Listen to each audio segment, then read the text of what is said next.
에레미야서의 대선지자 중에 한 사람입니다. 남유다는 우리가 잘 아는 것처럼 605년, 물론 BC죠. 여호야긴 때 1차 바벨론으로 포로가 돼서 가게 되고 2차 597년 여호야긴이라고 하는 왕 때 포로로 또 이렇게 잡혀가게 됩니다. 물론 그곳에 가서 그들은 왕으로 대접받지만 그 바벨론의 침공을 받고 예루살렘은 정작 폐허가 되고 또 유대 사회의 지도자들 다 붙들려가는 그런 일들. 그래서 오늘 말씀 2절을 한번 따라가 보면 뭐라고 기록되어 있냐면 고관과 기능등과 토공 등 기술이 있고 지식이 있는 자들까지 다 잡혀간, 포로로 잡혀간 하나님의 백성이었던 이 남유다가 바벨론이라는 이 막대기를 통해서 붙들려갔던 적이 있습니다. 우리는 이미 하박국 말씀을 통해서 왜 이 이스라엘이 포로로 잡혀가고 그들의 그 이방인의 막대기를 통해서 하나님의 선민들이 고통과 괴로움을 겪었는지 잘 알고 있습니다. 오늘 에레미야는 하나님의 말씀을 받아서 바벨론에서 살게 된 이스라엘 백성들이 어떻게 살아가야 되는지 그들에게 가르쳐주기 위해서 이 한 통의 편지, 특별히 29장은 그 편지의 내용입니다. 국제정세가 요동치고 유다는 점점 멸망의 위기 가운데 놓여있을 그때에 어떻게 말씀을 붙들고 살아가야 되는지를 우리에게 가르쳐 주었다고 할 수 있습니다. 여러분 한번 말씀 따라가서 쭉 펴서 그냥 보시면 4절에서 7절 만군의 여호와 이스라엘의 하나님께서 예루살렘에서 바벨론으로 잡혀가게 한 모든 포로에게 이와 같이 말씀하십니다. 첫 번째는 너희는 집을 짓고 거기에 살며 텃밭을 만들고 그 열매를 먹으라. 아내를 맞이하여 자녀를 맞으며 너희 아들이 아내를 맞이하며 너희 딸이 남편을 맞아 그들로 자녀를 낳게 하여 너희가 거기에서 번성하고 줄어들지 아니하게 하라. 너희는 내가 사로잡혀가게 한 그 성읍의 평안을 구하고 그를 위하여 여호와께 기도하라. 이는 그 성읍이 평안함으로 너희도 평안할 것이니라. 아니 지금 바벨론의 포로로 잡혀갔는데 거기에 포로 생활을 하고 있는 자기 백성들에게 그 선지자 예레미야가 위로의 편지를 한다고 한 이것이 우리가 생각하기에는 빨리 그곳에서 포로 가운데서 노임을 당하고 빨리 자기 고국으로 해방되어 돌아올 거라고 우리는 생각되는데 그런 내용이 전혀 없이 그곳에서 잘 살라는 내용이 기록되어 있습니다. 여러분 5절 한번 표시해 놓으세요. 먼저는 바벨론의 포로로 잡혀간 유다 백성들이 도시에 정착하라고 하는 내용입니다. 집을 짓게 되고 텃밭을 만들고 그 열매를 먹으라는 것이죠. 그래서 말씀을 받은 사람들은 장기적으로 정착할 계획을 세우기 위해서 집을 짓고 밭을 개간하고 일구는 일을 하라고 하는 것. 우리의 생각과는 지금 전혀 다른 선지자의 말씀이 들려지고 있습니다. 그런가 하면 6절에는 그렇게 한번 적어놔 보실까요? 그 도시에서 번성하라는 것입니다. 그 도시는 지금 어디예요? 바벨론이라고 하는 자기들을 침략한 이방 땅 그 성읍에서 그들을 번성하라고 그렇게 말씀하고 있습니다. 그 내용은 6절을 보니까 아내를 맞이해서 자녀를 낳고 남편을 맞아 자녀를 낳으라는 것인데 강해지고 수적으로 증가하는 것인데 동시에 이 유대인들은 자신의 정체성을 잃어버리지 말고 하나님을 믿는 자기 백성들과 결혼하라는 것이지 이방 사람들과 짝짝꿍해서 그냥 이렇게 결혼하면 된다고 말씀하고 있는 것이 아니라는 것입니다. 그런가 하면 세 번째는 7절에 뭐라고 되어 있죠? 바벨론 성읍의 평안을 구하라는 것입니다. 여러분 네 번째는 바벨론 성읍을 위해서 기도하라는 것입니다. 그러니까 요지는 그 바벨론 성읍에 정착하고 두 번째는 번성하고 세 번째는 평안을 구하고, 네 번째는 그 성읍을 위해서 기도하라는 것입니다. 여러분, 지금 우리 하늘땅교회 단기 선교를 이렇게 다녀왔습니다. 믿음의 멍에를 함께하는 자들을 위해서 간 것이 아닙니다. 오히려 그 성읍 가운데 예수 그리스도의 평안이 임하길 기도하며, 그곳 가운데 그들이 예수 그리스도의 진정한 사랑과 평안을 만나고 누리기를 원해서 우리와 함께 믿음의 멍에를 매는 그곳에 간 것이 아니라, 우리를 대적하고 적대하고 우리를 아프게 하고 우리를 해방하는 그들에게 달려가서 복음을 전했다는 것입니다. 그러니까 오늘 그곳에 포로되어서 잡혀간 유다 백성들이 그곳을 적으로 삼고 미워하라고 말씀하지 않고, 그곳에 정착하고 번성하고 평안을 구하고 그 성읍을 위해 기도하라고 하는, 우리가 생각하는 것과는 전혀 다른 명령이 주어졌습니다. 여러분이 이제 학교로 가고 또 여러분이 직장으로 가고 어느 곳에 가든지 사실 우리에게 요구되는 그것은 출애굽기 3장과 같이 내가 선 곳은 거룩한 곳이니 그곳에 신을 벗으라고 하는 그 말씀입니다. 저는 2020년 우리 성도들이 머무는 곳이 교회가 되고, 그곳에 예수의 이름이 선포되고, 그곳에서 주님 앞에 예배를 드리는 일들이 있길 원합니다. 아멘. 여러분, 정말 주님이 이 창세기를 우리가 연구해보면 예배를 드리는 그 모습이 얼마나 재미있는지 모릅니다. 자기의 의를 위하여 자기의 이름을 위해서 예배하였던 그 초기 이스라엘의 아브라함의 그 조상의 때에는 어떤 일들이 있었냐면, 구격대로 짜여진 성 위에, 소위 바벨탑이죠, 그 위에서 예배를 드렸습니다. 물론 거짓된 것 앞에서. 그러나 그 이후에 아브라함을 통해서, 이삭을 통해 예배하는 모습들을 보면 그들은 어느 곳에 머물든지 자기가 있는 그대로, 자기가 머무는 그 처소에서 자기가 드릴 수 있는 최선의 방법으로 하나님 앞에 예배드렸던 것을 우리는 알고 있습니다. 하나님은 교회가 예배 장소이기도 하지만, 세상 여러분이 살아가는 가정과 여러분이 일주일 살아내고 있는 그 직장이 하나님 앞에 거룩한 예배가 선포되는 그 일들을 위해서 우리에게 그곳에 보내시고 파송하셨다는 것입니다. 아멘. 건찰님, 시끄럽죠? 거기가 얼마나 시끄러운지 막, 기계 소리 막 들고 그래, 사람들 막 외치는 소리도. 그래도 그 순간 나만 하나님의 그 타임에 멈춰서서, 주님 오늘 나의 마음 가운데 평안이 임하길 원합니다. 주님 오늘 나에게 새 힘을 주십시오. 오늘 내가 이곳에서 기도하는 일들이 이루어지길 원합니다. 나는 우리는 아주 짧은 시간이지만 한적한 시간을 떼어 주님 앞에 예배하는 일들이 있기를 원합니다. 여러분, 오늘 바벨론의 포로로 끌려간 유다 백성들에게 전했던 그 메시지는 아주 심플하고 정확합니다. 우리는 우리가 살아가는 이 동네로부터 복음이 결국은 오산시라고 하는, 화성시라고 하는, 우리 또 동탄, 또 어디요? 평택시, 우리는 이 도시가 주의 복음 가운데 돌아오기를, 그래서 우리는 째째한 사람이 아니라 도시 가운데 하나님의 복음이 임하게 되면 이 오산시, 이건 우리가 상대하기엔 너무 작은 곳입니다. 오히려 우리는 열방을 향해서 눈을 들어서 저 열방, 저 땅, 하나님이 간절히 그 아들을 보내시기까지 사랑한 그곳까지 가야 될 줄로 믿습니다. 아멘. 여러분, 오늘 왜 예레미야가 이렇게 말씀하고 있는 것입니까? 당시 같이 끌려간 선지자들 중에는 거짓 선지자들이 있었기 때문에 그렇습니다. 하나님이 말씀과는 정반대로 예언하는 자들입니다.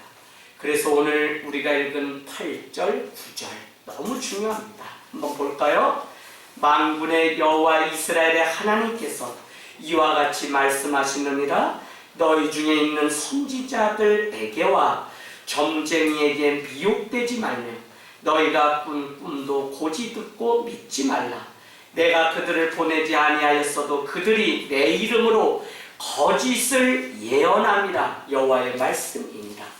여러분, 우리는 이미 요한 1서와 같이 많은 곳을 통해서 우리는 마지막 때 거짓 예언자들이 속출한다는 사실을 알고 있습니다. 요한일서 4장 1절은 그러기 때문에 우리에게 다 영이라고 믿지 말라, 하나님의 영인지 분별하라고 우리에게 말씀하고 있습니다.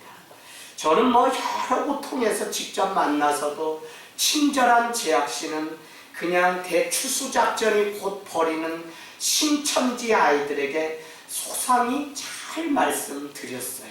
앉혀놓고 너희가 곧 망할 거다. 여러분, 요즘 매스컴에 제2인자인 한 분이 나와서 신천지에게 쏟지 말라는 그 실체를 막 드러내는 일들이 있습니다.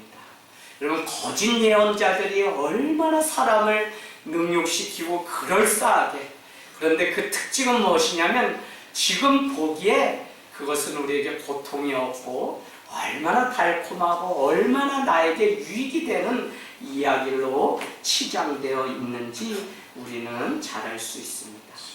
오늘 말씀 1절에서 3절, 1절에서 3절을 보면 그해 곧 유다왕 시드기야가 다스리기 시작한 지 4년 5째 달, 기브온 아수르의 아들 선지자 누구요? 하나야가 여호와의 성전에서 제사장들과 모든 백성이 보는 앞에서 내게 말하여 이르되, 만군의 여호와 이스라엘의 하나님이 이같이 알려 말씀하시기를, 보세요, 거짓되는 겁니다. 내가 바벨론의 왕의 멍에를 꺾었느니라. 내가 바벨론의 왕 느부갓네살이 이곳에서 빼앗아 바벨론으로 옮겨간 여호와의 성전 모든 기부를 2년 안에 다시 저기 남유다로 돌려보내리라고 하는 그 이야기를 하게 됩니다. 여러분, 오늘 2년 안에 돌아오리라고 하는 하냐라고 하는 이 거짓 선지자의 그 말을 듣겠습니까? 예레미야의 말을 듣겠습니까?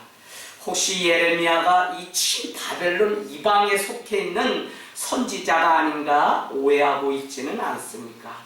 우리 대적자인데 어떻게 바벨론에 가서 살라고 하지? 우리가 무찔러야 할 대상인데 어떻게 그곳에 그 성읍을 위해서, 평안을 위해서, 그곳을 위해서 기도하고 청착하고 번성하라고 이야기할까? 라고 우리는 질문할 수 있습니다.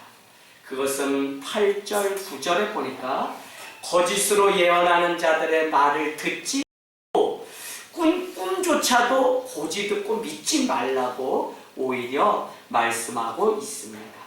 오늘 포로로 붙들려와서 고향을 잃고 부모 형제를 다 잃어버리고 바벨론에 붙들려온 이스라엘 백성들, 남유다가 듣고 싶어하는 그 이야기는 무엇이냐면 곧 해방되어서 내 나라로 돌아가며 그곳에 가서 예배를 드리는 일들이 가능하게 되었다고 하는 오늘 거짓 선지자의 이 예언이 달콤한 이야기임에도 불구하고 오늘 그것에 속지 말라고 선포하고 있는 예레미야의 그 말씀을 우리는 귀 기울여야 됩니다. 오히려 거기서 살고 정착하고 번성하고 번영과 평안을 구하라고 말씀하고 있다는 것입니다. 여러분 중에 만약 내가 선교사로 살기를 소망한다면 가장 좋은 선교는 다른 거 없어요. 그곳에 가서 사는 게 가장 좋은 선교. 특별히 믿는 우리가 저 불모주인 제주도만 해도 그곳에 가서 살기를 작정하고 믿는 자들이 유입돼서 그곳에 가게 되면 제주도 그곳이 변화될 수밖에 없습니다. 그래서 저는 전혀 대화가 되지 않고 그곳에 가면 무슬림들의 그 코람 소리 이런 것 때문에 코란 때문에 그냥 시끄럽고 이런데도 그곳에 우리가 굳이 가는 이유는 가는 것이 가장 큰 선교이기 때문에 오늘 바벨론이 바뀌고 하나님의 백성이 되고 구원을 얻는 것은 믿는 우리가 가기 싫어도 힘들어도 그곳에 가서 우리가 기도하고 그곳을 받는 일 외에는 하나님의 일이 앞당겨질 수 없습니다. 베드로후서는 우리에게 말씀합니다. 내가 더디 온다고 생각하지 말라. 너 더디 온다고 하는 그때 내가 속히 오리라고 말씀합니다. 너희는 이 하루가 천년같이 무진장 길지만 하나님의 편에서 볼 때는 저 천년이 하루에 불과하다는 것입니다. 내가 속히 올 건데 왜 지금 너희 앞에 와서 이 믿는 자를 구원하는 일들을 속히 하지 않느냐면 한 사람이라도 다 구원 얻어서 주님께 돌아오게 하기를 기다리는 아버지의 그 마음 때문에 지금 이러고 있는 거지, 그렇지 않다면 주님은 벌써 오셔서 믿는 자와 믿지 않는 자를 가려내요. 그러니까 우리가 어때요? 우리가 여기서 그냥 눈물로 계속 그냥 고통 속에 살아가면서 아버지 빨리 왔으면 좋겠어요 하는, 그것은 너무 소극적인 삶입니다. 왜요? 빨리 열방까지 주의 복음이 다 어떻게 전해지면 주님은 속히 곧 오리라 하는 그때에 우리 가운데 온다는 것입니다. 그래서 그 일을 위해서 우리는 복음을 전하는 일들을 하고 있습니다. 여러분, 오늘 예레미야와 같이 말을 하는 선지자가 오늘 이 시대에 없다는 것이 우리의 불행입니다. 많은 사람들이 사람이 듣기에 좋은 소리를 합니다. 생명을 살리는 말씀을 해야 하는데 듣기 좋은 소리만 하는 교회가 무너지고 있고요, 성도도 무너진 지 오래입니다. 이것에 대해서 사도 바울은 분명하게 우리에게 말씀하거든요. 갈라디아서 1장 10절을 보면 내가 전하는 복음 외에 다른 것을 듣고 따르면 거기에는 저주가 있다고 이야기하면서 하나님을 기쁘게 하랴 사람을 기쁘게 하랴, 내가 만일 하나님이 아니라 사람을 기쁘게 하는 종이었다면 나는 하나님의 종이 아닙니다라고 말씀합니다. 여러분, 자칭 종이라고 말하면서도 사람의 귀에 듣기 좋은 그 사탕발림과 같은 말들로 유혹하면서 그렇게 하는 사람들이 얼마나 많은지 모릅니다. 정말 나를 살리고 나를 정말 사랑한다면 그 부모가 회초리를 들어서 자녀를 때림같이 부모의 그 어떻게 해요? 훈계가 없고 징계가 없다면 우리는 뭐예요? 로마서 보니까 사생아와 똑같은 자라는 것입니다. 우리가 버려진 사생아라면 주님은 우리를 책망하거나 우리가 가고 싶은 길로 가도 막질 않는다니까요. 그러나 부모가 어때요? 자녀를 살리기 위해서 아니야, 그거 만지면 너 손대 떼기 한번 얘기해줬는데 또 말을 듣지 않기 때문에 또 혼을 내는 거예요. 하랑아, 너 알겠니? 부모님이 엄마가 왜 너 혼내는지 이제 알겠어? 네. 그래, 사랑하기 때문에. 사랑하지 않으면 너 가고 싶은데 가라. 너 가고. 승준아, 너 교회에서 가끔 울 때 막 있어, 그지? 근데 이제 좀 알겠어? 왜? 혼나서 울어야 되는지 이제 알겠어? 예, 알지만 싫은 거죠. 예, 그런데 정말 사랑하기 때문에. 사랑하기 때문에 예, 그 사람을 말씀 가운데 세우려고 노력하는 그 선지자가 얼마나 필요할 때에 있는지 모르죠. 여러분, 이 복음이라고 하는 유앙겔리오는 가르쳐서 우리가 받는 게 아니에요. 사실은 유앙겔리오는 기쁜 소식이라니까요. 그 소식이 우리 가운데 날마다 들려지면 우리는 그 기쁜 소식을 따라서 우리는 살아가면 되는 거예요. 근데 이 기쁜 소식을 전하는데, 기쁜 소식은 그냥 가만히 있어도 뭐 하나님이 우리에게 복 주시고 뭐 한다 이런 말이 아니라 그 아들 예수 그리스도가 우리를 위해서 이미 오셨다고 하는 그것이 우리에게 기쁜 소식을 끊을 수 없는 기쁨이기에, 우리는 우리의 삶의 기준이 세상이 아니라 사람들의 말이 아니라 누군가 나를 위로하고 격려하는 그것이 아니라 주의 말씀 가운데 나를 경책하고 깨워서 바른 길을 가게 할 수 있는, 그래서 시편 23편은 우리에게 분명히 말씀합니다.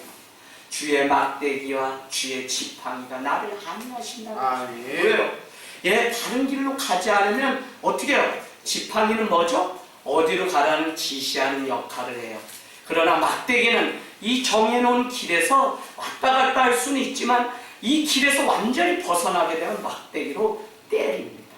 누가요? 목자 되신 주님이 그 양을 위해서. 왜? 잘못된 길로 가면 죽게 되기 때문에. 그래서 여러분, 사실 목회자에게 누구에게 잔소리를 듣고 뭐 하는 것은 사실 여러분 사랑하기 때문에. 근데 여러분, 이렇게 하면 요즘 교회를 안 다니는 시대니까 예, 눈치 보고 뭐 하지만 사실은 교회 안에 초대교회가 살아있음의 그 유일한 증거는 뭐였냐면 그 안에 징계가 있었고 그 안에 권징이 있었다는 것입니다. 성도가 잘못되면 집사님 바른 길 가세요 하고 권징을 하고 징계함이 있었어요. 고린도 전후서에 다 나옵니다. 마지막 때 여러분, 권징과 징계가 없으면 우리는 멸망의 길로 갑니다. 오늘날 부모도 어떻게 우리가 살아가냐면 자녀가 그 뜨거운 걸 만지면 죽는지 분명히 아는데 너무 대면대면하고 그냥 아유 뭐 그냥 네가 알아서 네 인생이니까 살아. 나도 개인주의의 포스트 모더니의 개인을 존중하는 시대 우리 부모님도 나를 네가 하고 싶은 거 해 그랬기 때문에 나도 관여받지 않고 터치가 없었기 때문에 자녀들 너희도 니네가 알아서 살아. 엄마 아빠는 너희 20살 되면 니네가 안 살 거야. 니네 알아서 가서 살아 라고 하는데 그것이 사랑이 아니다. 그것이 얼마나 잘못된 것인지 우리는 또 알게 됩니다. 여러분 열왕기상 18장 21절 한번 가보세요. 열왕기상 18장 21절 아합 왕이 갈멜산으로 모든 선지자들을 다 불러 모읍니다. 열왕기상 18장 21절 엘리야가 모든 백성에게 가까이 나아가 이르되 너희가 어느 때까지 둘 사이에서 머뭇머뭇하려느냐. 여호와가 만일 하나님이면 그를 따르고 바알이 만일 하나님이면 그를 따를지니라 하니 백성이 말 한마디도 대답하지 아니하는지라. 여러분 엘리야는 우리가 잘 아는 것처럼 거짓 선지자 850대 1의 싸움을 갈멜산에서 펼치게 됩니다. 그 전쟁 전에 오늘 열왕기상 18장 21절 엘리야는 그 백성에게 분명히 얘기합니다. 너희가 어느 때까지 이 불신 앞에서 머뭇거리려고 합니다. 머뭇거리려고. 너희가 하나님이 정말 하나님이면 그 하나님을 따를 것이요 바알이 하나님이라면 그를 따르고 너희가 양자택일을 분명히 하라고 우리에게 말씀합니다. 여호수아를 보면 나와 우리 집은 오직 여호와 하나님만을 예배하겠다, 경외하겠다, 섬기겠다고 고백하는 것들을 우리는 보게 됩니다. 여러분 종말의 때에 마지막 때가 되면 사람들의 삶은 더 희미해지기 때문에 사람들은 다 긴가민가하게 살게 되어 있어요. 그래서 이 사실을 아는 사람들은 이 세상을 바라보면서 얼마나 안타깝고 가슴이 아픈지 모른다니까요. 근데 중요한 것은 그 마지막 때 주님의 때가 되면 지금은 희미하지만 모든 것이 다 분명하게 드러나는 때가 온 사실을 알기 때문에 이 희미한 이때에 분명한 믿음을 가지고 십자가를 붙들고 살아가야지만 우리가 구원을 얻지. 예수님이 달려 돌아가셨다라고 하는 저 골고다의 십자가를 머리로만 알 뿐 내가 그것을 만지지 않으면요 우리는 구원함을 얻지 못한다는 것이죠. 여러분 많은 사람들이 신앙의 자리가 아니라 종교인의 자리에 앉기 때문에 교회는 나오지만 결국 그들은 세상이라고 하는 갈릴리 바닷가에 가서 그냥 먹고 사는 일에 바쁠 뿐 더 이상 신앙에 관심 없는 교회와 성도들의 삶을 보고 목사님 아유 뭐 내가 아는 사람들도 다 그러던데 무슨 주중 예배를 나와요 무슨 말씀으로 살아요. 큰일 날 소리입니다. 세상 사람들이 희미한 그 삶을 우리는 배척해야지 그것을 따라가면 안 된다는 것입니다. 여러분 오늘 예레미야 29장 11절 한번 보세요.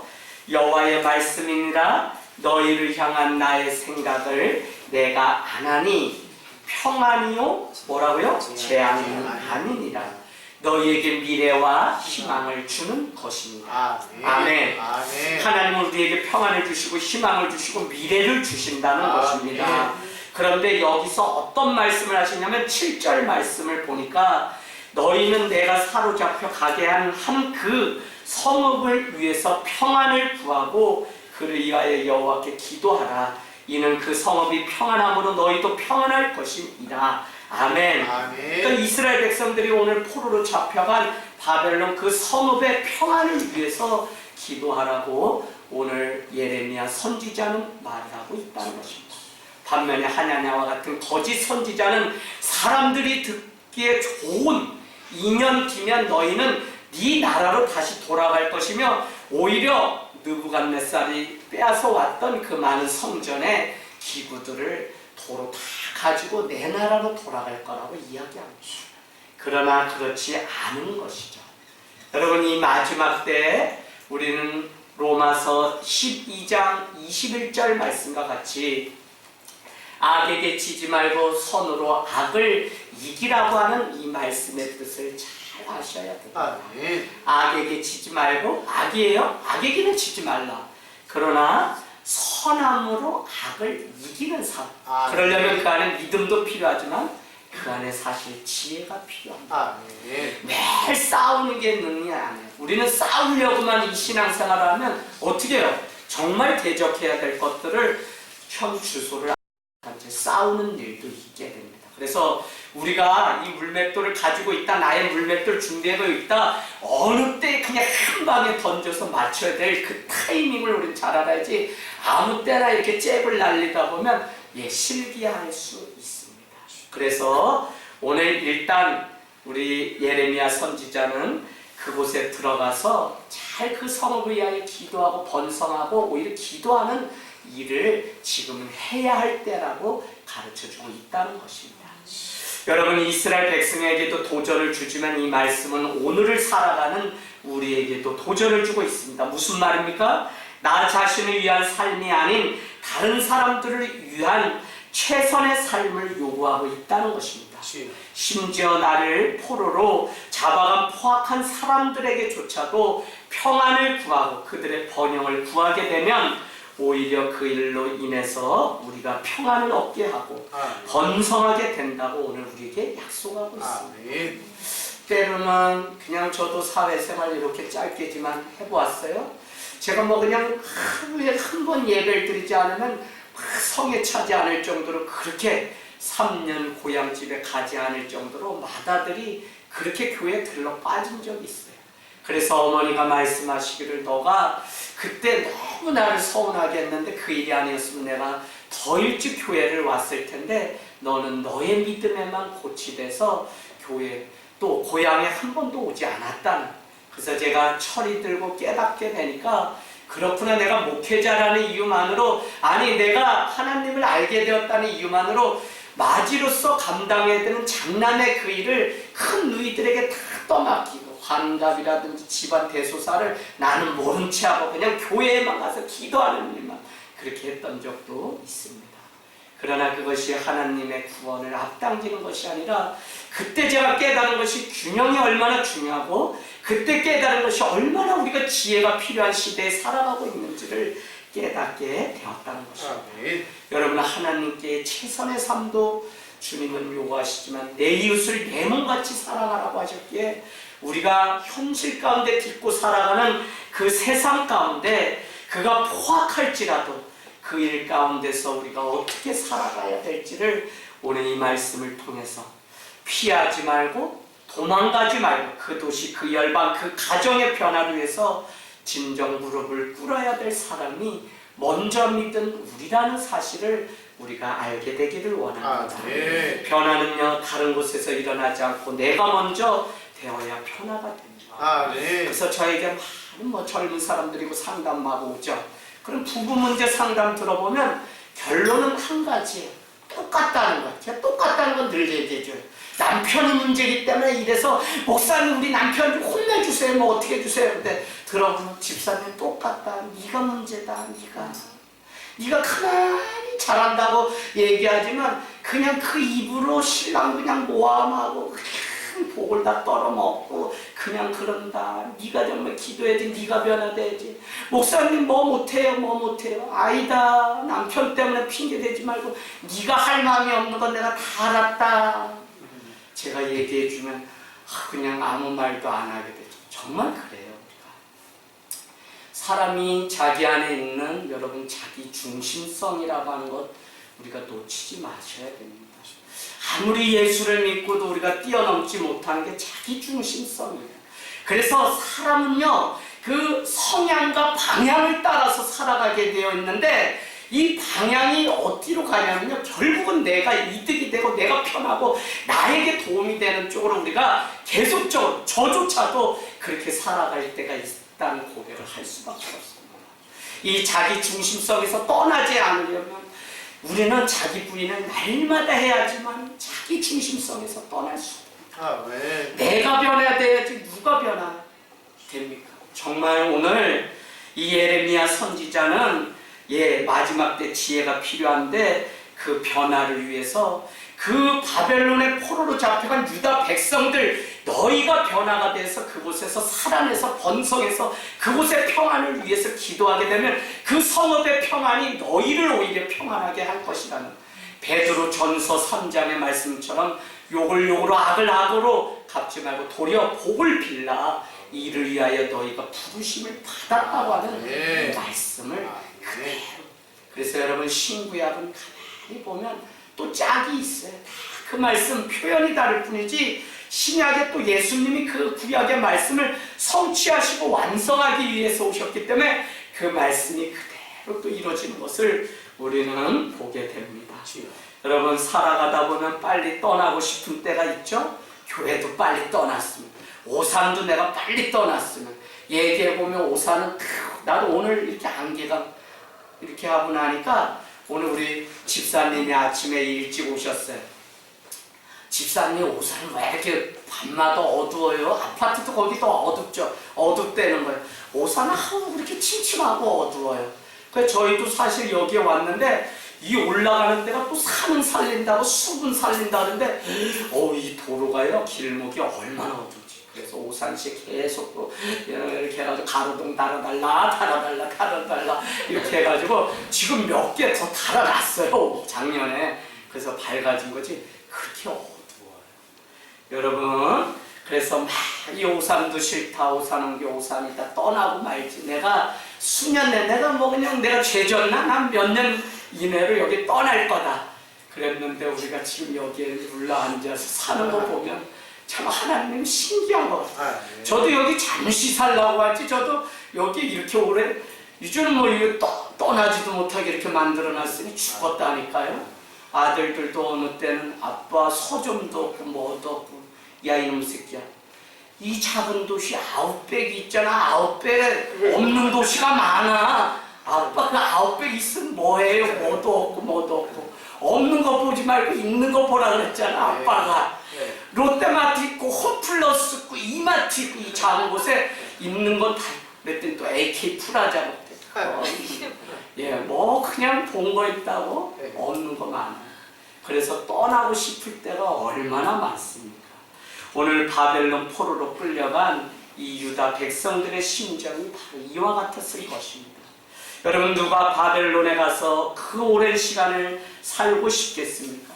오늘 종이 되고 노예가 돼서 그곳에서 그냥 그 험악한 세월을 보내고 있고 에레미야가 1장을 보면 에레미야가 눈물의 편지를 쓰기를 그 많던 친구들도 내게서 다 떠나고 이제 내가 종일 눈물이 뺨에 흘러넘치는구나. 에레미야가 1장에 그발 강가에 나가서 수금을 불면서 두고 온 그 땅을 위해서 고향에 있는 형제들, 친구들을 생각하면서 눈물로 살았던 그것을 생각하면 그냥 다 그런 거죠. 그런데 오늘 예레미야는 사람들이 듣기에 좋은 그 소리가 아니라 2년 안에 너희가 유다로 돌아갈 거야가 아니라 이곳에서 해야 할 일이 있는데 정착하고 살아내고 또 정복하고 번성하고 평안하도록 기도하라고 하는 그 일들을 부탁하는 말씀이 나와 있습니다.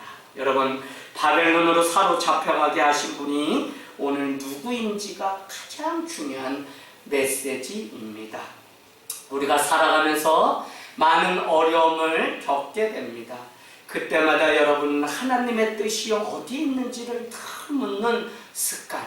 이 어려움이 나를 망하게 했구나 라고 우리는 그것 때문에 불평하고 원망하는 것이 아니라 믿는 자들은 이 학교에 나를 보내신 주님의 뜻이 있고 이 사람을 만나게 하신 하나님의 뜻이 있고 나를 이 직장으로 보내신 하나님의 뜻이 있고 나에게 이 어려움을 주신 하나님의 뜻이 있구나 라고 하는 사실을 늘 주님 앞에 물어보아야 됩니다. 네. 여러분 오늘 바벨론이 잡혀간 하나님의 뜻이 있었다는 것입니다.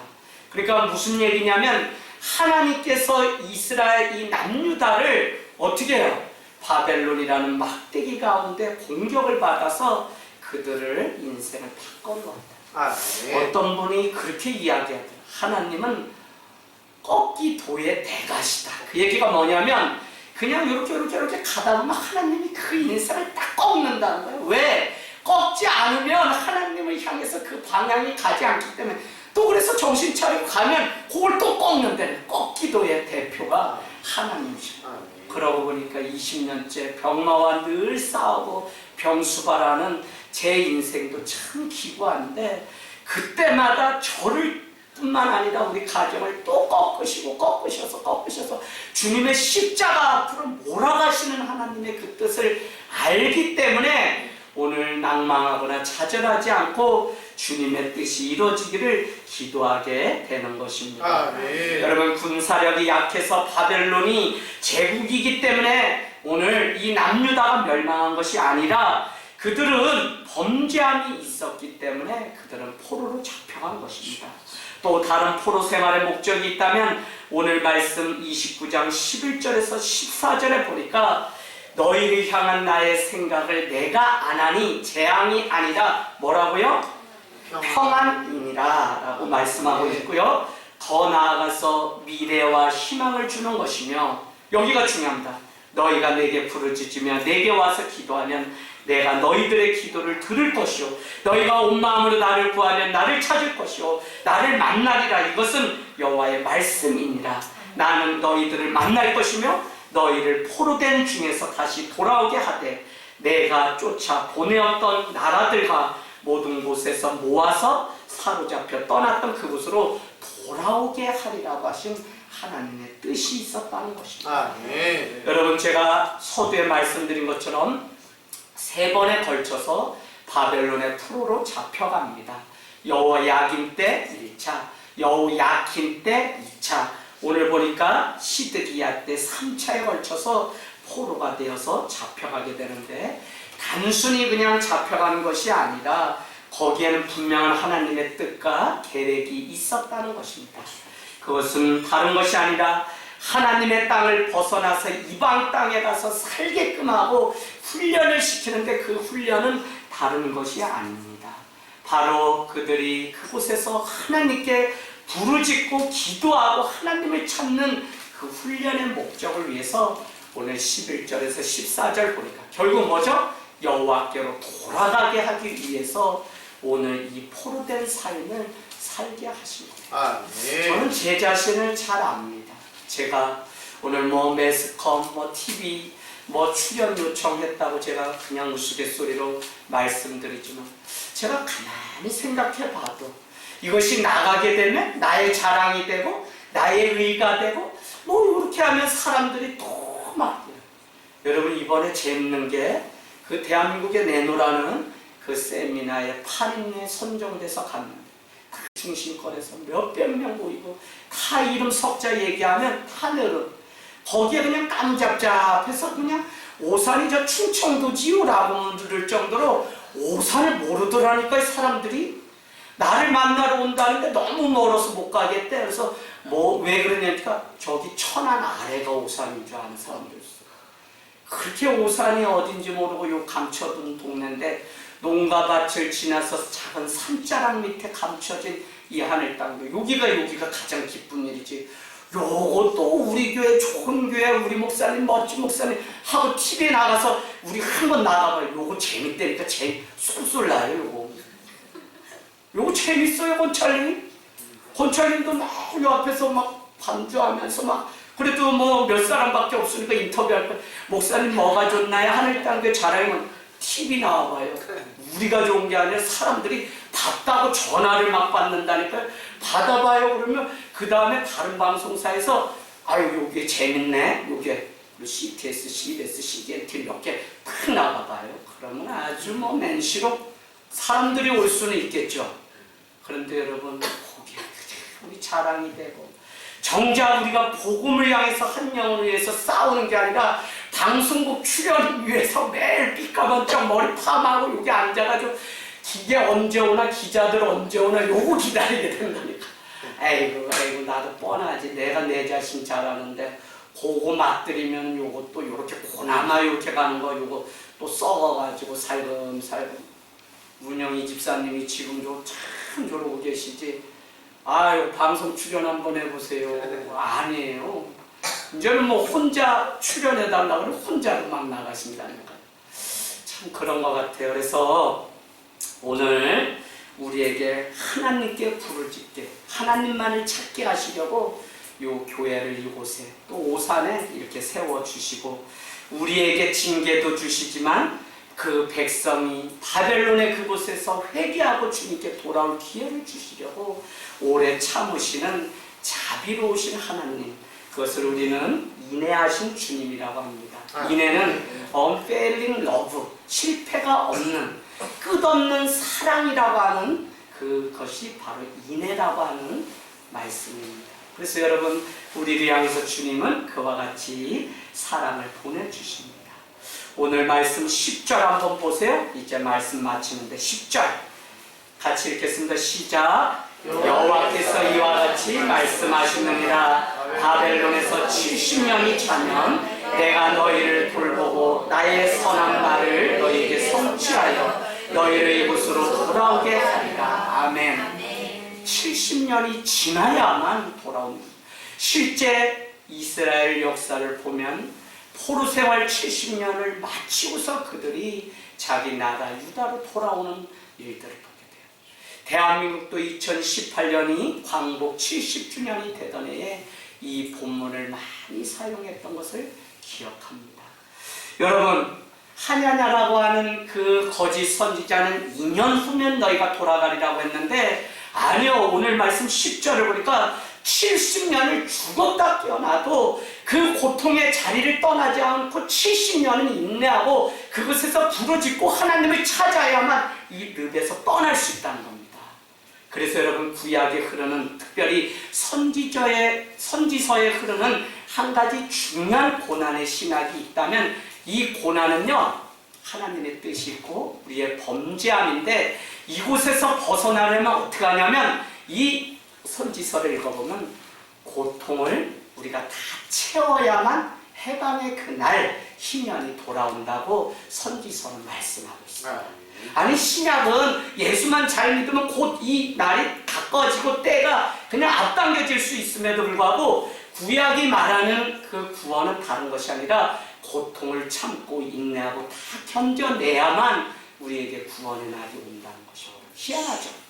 근데 저는 신구약이 다 맞는 것 같아요.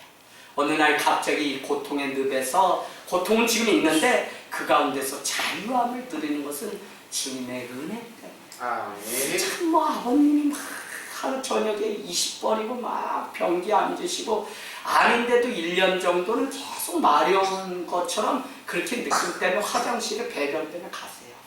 그게 얼마나 심하시냐면 하룻밤에 20번을 가서 나오지도 않는 걸 힘을 주시니까 그 변기 맨 아래 발라놓은 석고 있죠. 어머, 전 몰랐다니까 이 변기가 앞에 쏠려가지고 넘어질 뻔했어요. 이게 어떻게 된 거지 했더니 아버님이 거기 앉아서 힘을 얼마나 한 달 동안 막 수술받고 이렇게 줬는지 변기 안에 석고가 다 깨져가지고 이 변기가 앞으로 넘어갈. 아버지가 이렇게 일을 보시려고 하셨구나. 여러분, 얼마나 힘을 줬으면 그 석고가 다 깨.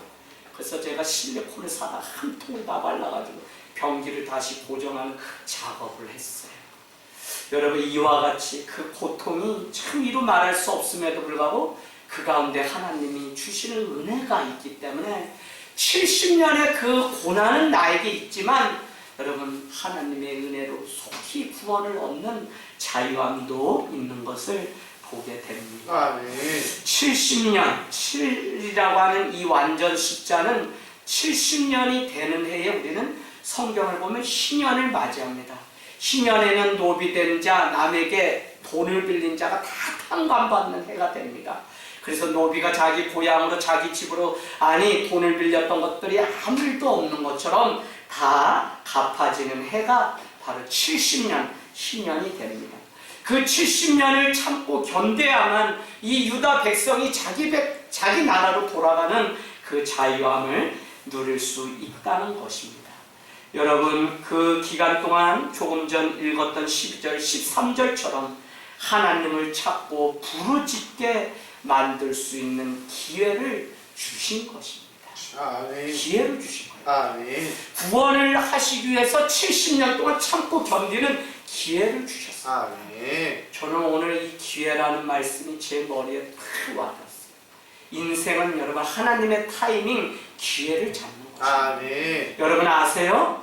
오르바, 룬, 나오미 모압 땅을 떠나서 자기의 고향 베들레헴으로 돌아가게 됩니다.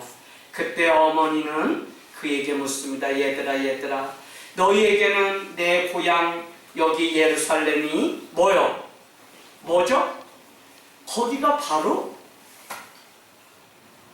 구원을 얻을 곳이지만 너희에게는 이방 땅이기 때문에 너희는 그냥 아버지가 있는 그 고향 모압으로 돌아갔으면 좋겠다라고 이야기합니다. 그럼에도 불구하고 룻은 어머니의 하나님, 어머니 백성이 내 백성 내 하나님이라고 하면서 따라가게 되고요. 오르바는 자기 고향으로 돌아가게 됩니다. 저는 구원이 바로 이겁니다. 기회를 산 자입니다. 세월을 산 자예요. 저는 정확하게 말씀드리면 기회가 왜 중요하냐면 오르바는 나쁜 여자라고 말씀하지 않고 룻기를 읽어보면 자기 백성, 자기 신에게로 돌아갔다는 것입니다. 그건 당연히 자기가 살던 그 신에게로 돌아간 것. 그럼에도 불구하고 하나님의 계획은 오르바가 예수님의 족보에 올라갈 수 있는 기회를 룻과 같이 동일하게 주었다는 것입니다. 그러나 그 기회를 놓친 것이죠. 여러분 오늘 기회를 주시려고 70년 동안 그 참고 견뎌야 되는 시간들을 주셨다는 것입니다. 유다가 멸망하고 포로가 된 이유가 무엇입니까? 오늘 19절 말씀은 그렇게 말씀하고 있습니다. 결론은 여호와의 말씀이라 너희들이 내 말을 듣지 않았기 때문입니다. 내가 내 종 선지자들을 너희에게 꾸준히 보냈으나 너희는 그들의 말을 듣지 아니하였다. 여호와의 말씀입니다. 예레미야가 활동하던 그 이전 60년 이전에 이사야와 같은 대선지자를 통해서 계속적으로 선지자들이 가서 회개할 것을 책망하며 말씀을 하였지만 그들을 보내기도 하고 그들을 죽이기도 했던 시대가 지나갔다는 것입니다.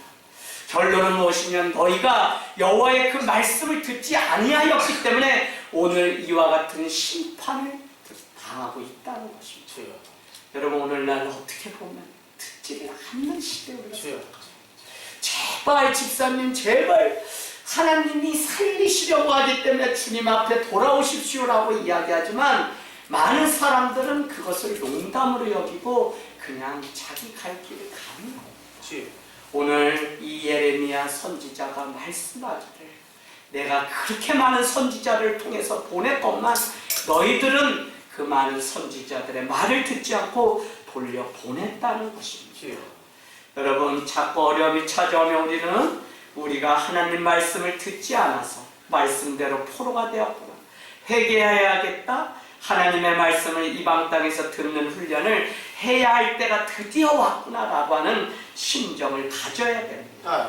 그러므로 그들이 포로 생활하는 것은 심판을 통해서 고난을 받지만 그 고난 가운데 믿음이 회복되어서 오늘 11절 말씀과 같이 너희를 향한 나의 생각은 어떻게 재앙이 아니라 미래와 희망을 주고 평안을 주는 하나님의 뜻이 있다는 사실을 알게 되기를 원하는 것입니다. 아멘. 주님은 반드시 눈물이 변하여 축복이 되게 하시고요. 아멘. 바벨론 땅에서 돌아와서 전화위복시키는 그 땅을 삼고요. 70년이 지나면 전화위복 구원의 길들을 열어놓았다는 것입니다.